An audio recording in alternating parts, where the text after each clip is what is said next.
This is Max and Mia podcast. Hello, everyone. Welcome back to Max and Mia podcast. I'm Mia. And I'm Max. Super glad you're here with us today. Seriously. Okay, Max, before we get into today's topic, I have to ask you something. And it's a little personal. Oh no, what is it? Have you ever walked out of a job interview thinking, I totally got that, and then never heard back? Oh wow. Yeah. More than once, honestly. There was this one time I was so confident, I even started thinking about what I'd wear on my first day. And then... Nothing. Complete silence. Like I had never existed. I think everyone listening right now has been there. That horrible mix of hope and then just... nothing. It's the worst feeling.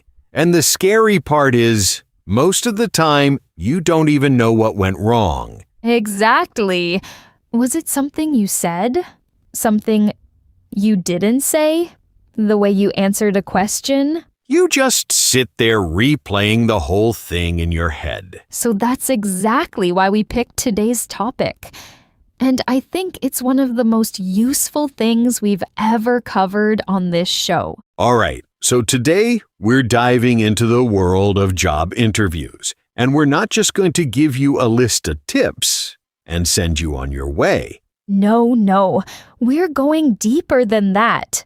We're talking about the real mistakes people make, the kind of answers that actually impress interviewers, and the specific words and phrases in English that can make a huge difference. Because here's the thing, if you're preparing for a job interview in English, it's not just about knowing what to say, it's about how you say it. And that's a skill, a learnable skill, which means anyone listening right now can get better at it. By the end of this episode, you'll have a much clearer idea of what to say, what to avoid, and how to sound confident even when you're nervous. We'll also look at some common interview questions and break down the kind of answers that work and the ones that really don't. So if you've got an interview coming up, this is literally the episode for you. And if you don't have one right now, trust me, you'll want to be ready when it happens. Because it will happen. And when it does, you'll be glad you listened. All right, let's get into it. Okay, so let's start with something that catches a lot of people off guard. Competency-based interviews. Right.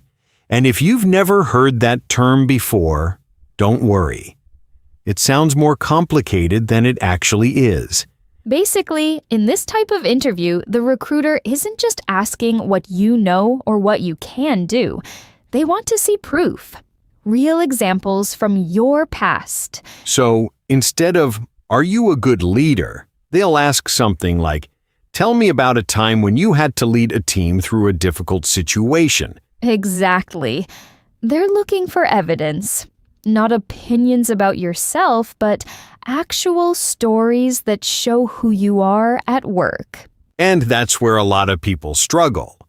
Because we're not used to talking about ourselves that way, especially in a second language. You freeze, you go blank, or you give this super vague answer that doesn't really say anything. I'm a very responsible person and I always give my best. Sound familiar? Yeah, that answer helps no one. And interviewers hear it about 50 times a day. So the key here is structure, knowing how to build your answer in a way that's clear, specific, and actually memorable. And we'll get into that structure in detail after this next part. But first, we thought the best way to really understand this is to hear it in action. So we've got a little something for you. We're going to listen to a mock interview, a simulated one. Our guest is Drake. He's going through a competency-based interview for a project management position. A pretty competitive role. Now, your job while you listen is to pay attention. Don't just hear the words. Think about what he's doing well, what he could do better, and notice the kind of language he's using. Because right after, the two of us are going to break it all down together. The good stuff, the mistakes, the key phrases, everything. So get comfortable, stay focused, and let's listen to Drake. Hi, Drake. Thanks for coming in today. Let's get started. Can you tell me about a time when you had to manage a project with a very tight deadline? Sure, yeah. So at my last job, we had this big product launch, and suddenly the timeline got cut by like 2 weeks. The client changed their mind about the launch date, so I had to, reorganize everything pretty fast. And how did you handle that? I called a team meeting right away, and we looked at all the tasks we still had to finish. I identified which ones were the most critical and which ones we could maybe push back or simplify. I also spoke with 2 team members who had some extra capacity and asked them to take on more responsibility during that period. That sounds like a proactive approach. Was there any conflict within the team during that time? A little bit, yeah. One of the developers wasn't happy about the changes because he felt like his original work was being undervalued. I had a one-on-one conversation with him and tried to make sure he understood that his contribution was still important. I think that helped. Good. Now, can you give me an example of a time you failed to meet a project goal and how you dealt with it? I always try really hard to meet my goals, so it's difficult to think of a specific time. I guess there were moments where things didn't go perfectly, but I always found a way to fix them. I'm pretty good at handling pressure. Okay, let's try another one. Tell me about a time you had to work with a difficult stakeholder. Yes, definitely. There was a client who kept changing the project requirements without going through the proper process. It was frustrating for the whole team. What I did was set up a formal change request system and explain to the client that any modification needed to go through that process. After a few weeks, it actually worked really well, and the relationship improved a lot. Interesting.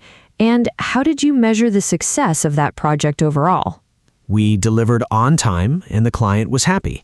The team also felt more organized and less stressed by the end. I think those are both good signs. Great. One last question for this section. What would you say is your biggest strength as a project manager? I'd say my ability to stay calm under pressure and keep the team focused. When things get chaotic, I try to bring structure back to the situation. Thank you, Drake. That gives us a lot to work with. Okay, so what did you think, Max? Honestly, Drake did a solid job in some parts. But there were also a few moments where I was like, come on, Drake. Right. Let's start with the good stuff, because there's actually quite a bit. For sure. His answer about the tight deadline was strong. He gave a real situation, explained what he did, and talked about the result. That's the kind of structure interviewers are looking for. And notice how he used phrases like, I identified, I called a meeting, I asked them to take on more responsibility. Those are action verbs. They show initiative. They tell the interviewer, this person doesn't just talk, they actually do things. That's a key phrase for everyone listening. Action verbs, words like managed, coordinated, implemented, resolved. They make your answers sound confident and specific. Now, the weak moment, and it was pretty obvious. The failure question. When she asked him about a time he didn't meet a goal, he basically said, that doesn't really happen to me. Which is a red flag for any interviewer. Nobody is perfect at their job 100% of the time. And pretending you are just makes you sound either unaware or dishonest. The right move there is to actually pick a real example, talk about what went wrong, and most importantly, what you learned from it. That's what shows maturity. There's actually a word for that kind of answer. Self-aware. Interviewers love candidates who are self-aware. It means you understand your own weaknesses and you're working on them. His answer about the difficult stakeholder, though, that was probably his best moment. He explained the problem, the action he took, and the outcome. Clean, clear, and professional. And stakeholder is one of those words worth knowing. A stakeholder is anyone who has an interest in a project. That could be a client, a manager, a teammate. It's a very common word in business English. Overall, Drake showed real potential. But that one miss with the failure question is the kind of thing that can cost you the job. So take note. Always be ready for that question. Tell me about a time you failed. It's coming. Prepare for it. All right, moving on to part 2. And this one is where a lot of people really lose their footing. Because competency-based questions are tough, but at least you can prepare specific stories. Situational questions are a different beast. These are the ones where the interviewer puts you in a hypothetical scenario. Something like, what would you do if your manager asked you to do something you disagreed with? Or imagine your project is 2 weeks behind and you have no extra budget. What's your move? There's no right or wrong answer exactly. What they're really testing is how you think, how you handle pressure and ambiguity. Ambiguity. That's a good word. It means uncertainty, situations where things aren't clear. And in the workplace, that happens a lot. And then there are the truly unexpected questions, the ones that seem to come out of nowhere. If you were an animal, what would you be? Or, sell me this pen. Those are designed to see how you react when you're caught off guard. Can you think on your feet? Can you stay calm and still give a coherent answer? So to understand all of this a little better, we've got another mock interview. This time our guest is Sophie. She's interviewing for a marketing coordinator position, and things are about to get interesting. Same deal as before. Listen carefully. Pay attention to how she responds, what she says, what she maybe should have said differently. And we'll be right back here to break it all down with you. Hi, Sophie. Great to meet you. Let's jump right in. Imagine you're coordinating a campaign, and 2 days before the launch, your main supplier tells you they can't deliver the content on time. What would you do? Oh, okay, that's a stressful situation. I'd probably start by contacting the supplier to understand exactly what the problem is and whether there's any possibility of a partial delivery. Even getting 70% of the materials on time is better than nothing. At the same time, I'd reach out to the rest of the team to figure out what we could produce internally on short notice. And if neither option worked? Then I'd talk to my manager right away. I think it's important to be transparent in that kind of situation. Trying to hide a problem like that only makes things worse. I'd come to that conversation with at least 2 possible solutions, not just the problem. Good. Now, here's a different kind of question. If you could redesign one thing about how marketing teams work in general, what would it be? That's a good one. I think I'd change the way feedback is given. A lot of times, teams spend so much energy creating something and then the feedback comes back really late or it's too vague to be useful. I'd push for shorter, more frequent check-ins instead of one big review at the end. Interesting. Okay. Slightly unexpected question now. If you had to describe your working style using a weather metaphor, what would you say? A weather metaphor. Okay. I think I'd say I'm like partly cloudy day, because I'm generally optimistic and I try to bring good energy to the team. But I also know when to be realistic and say, this isn't going to work. We need a different plan. I don't think being always sunny is actually that useful at work. I like that. Let's go back to something more practical. Tell me about a time you had to convince someone on your team to change their approach to a project. Yeah, that happens a lot in creative teams. There was a colleague who was really attached to a visual concept that honestly wasn't connecting with the target audience based on the data we had. I didn't want to just say, this isn't working. So I put together a short comparison showing how similar visuals had performed in previous campaigns and suggested we test both versions. He agreed to the test, and the data ended up making the decision for us. No hard feelings. Smart approach. Last one for today. What do you do when you completely disagree with a decision made by your manager? I'd say something. Respectfully, obviously. I think staying quiet when you have a real concern isn't loyalty, it's just not helpful. I'd ask for a moment to share my perspective and explain my reasoning. But if the decision stands after that, I'd commit to it fully. You can't keep fighting something once it's been decided. Really appreciate your honesty, Sophie. That's all for now. Okay, I genuinely enjoyed listening to that. Same. Sophie handled some really tricky moments well, but there are still a couple of things worth talking about. Let's start with the supplier crisis question. That was her first answer, and she came in strong. She didn't panic. She broke it down into steps. Contact the supplier, check for partial delivery, involve the team. And then she added something really smart. She said she'd come to her manager with solutions, not just the problem. That's a phrase worth remembering, by the way. Don't bring problems, bring solutions. It's something a lot of experienced professionals say. Huge green flag for any interviewer. Now the weather metaphor question, that one caught her off guard and you could hear it. The, okay moment. But here's the thing. She recovered really well, and her answer was actually creative and self-aware.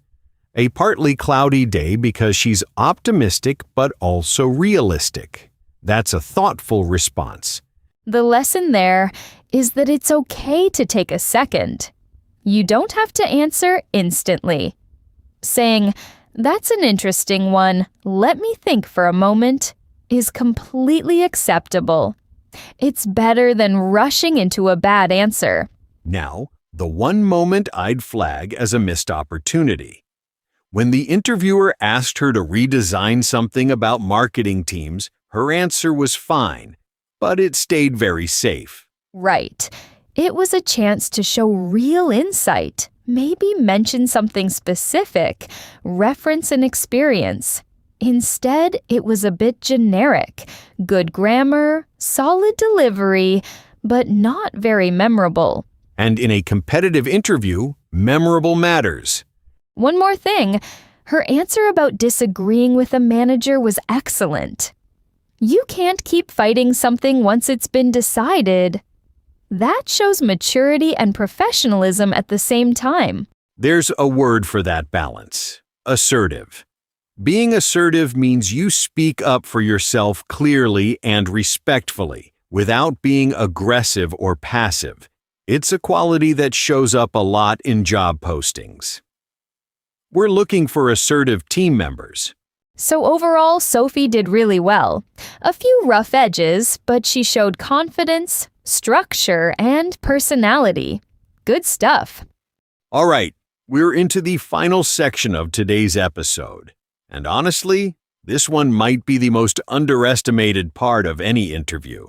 People spend so much time preparing for the competency questions, the STAR method, the situational scenarios.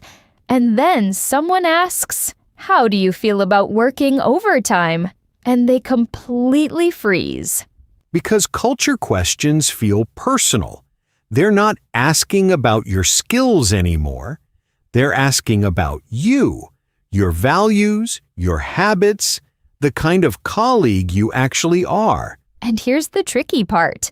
There's no formula for these. You can't just follow a structure.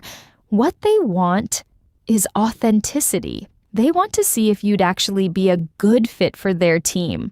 Which means you have to know yourself well enough to talk about these things clearly and honestly. In English, under pressure. No big deal, right? Totally easy. So, to close out the episode, we've got one more mock interview. Our guest this time is Freddie.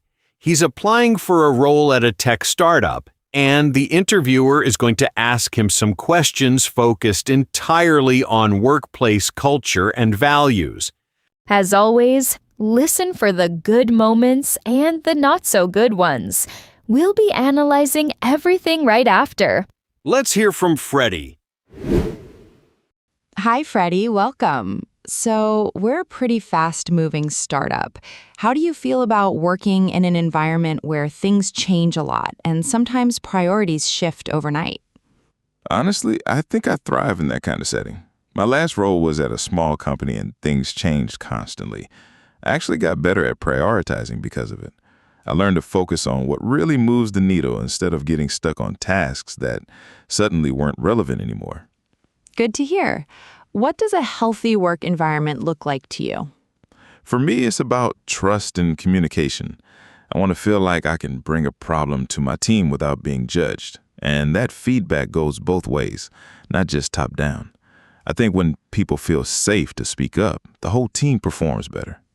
We tend to work long hours here, especially around product launches. How do you handle that? I'm fine with putting in extra hours when it's needed. I get that startups work that way. But I also think it's important to recover after those intense periods. If it's always intense, it stops being sustainable. I try to manage my energy, not just my time. That's an honest answer. How do you prefer to receive feedback from a manager? Direct and specific. I don't need it to be softened too much. If something isn't working, I'd rather know clearly so I can fix it. I think vague feedback is more frustrating than honest feedback, even when the honest version is hard to hear. What would make you leave a job? If I felt like my growth had completely stopped, or if I kept raising concerns and nothing ever changed.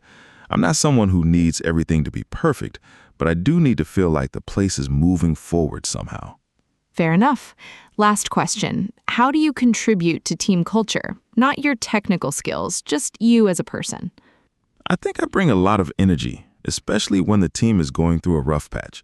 I'm also pretty honest, sometimes maybe too honest, but I think people generally know where they stand with me, and I think that builds trust over time.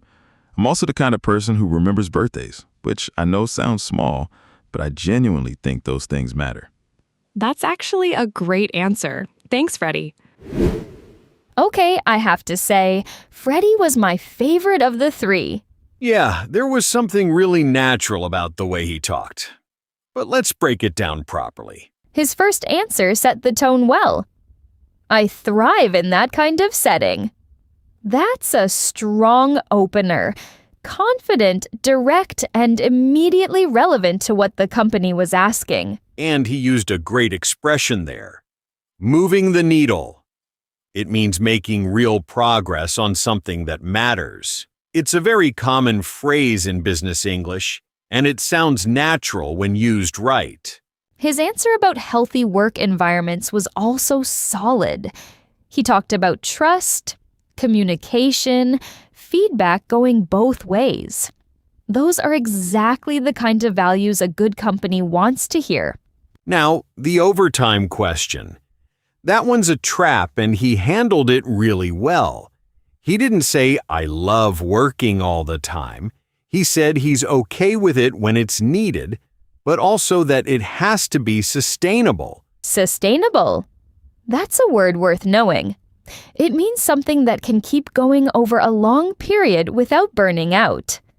A very useful word, especially in conversations about work-life balance. Saying that shows self-awareness without sounding lazy.